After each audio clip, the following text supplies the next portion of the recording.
Hello everyone and welcome.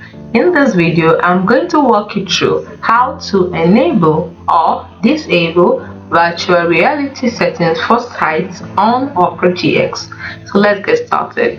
From the home menu, you're going to open up your settings by I prefer using the keyboard shortcut of Alternate and P. This opens up your settings, and then from your settings you're going to scroll down to privacy and security, and then under privacy and security you're going to scroll down until you see site settings, and then you click on site settings. Scroll all the way down until you see additional permissions, and then you click on the arrow pointing down to open up additional permissions. Under this, you scroll down until you see virtual reality. Now, sites can also use virtual reality devices and data. So you click on it and then it opens up to this page.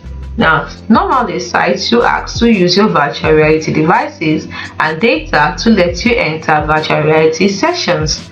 So if you want to enable that, then you click on the first one, which means that sites automatically can ask to use virtual reality devices and data.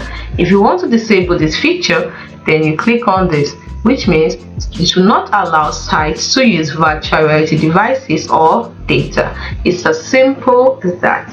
Hope you found this video helpful on how to enable or disable virtual reality settings for sites on Opera GX.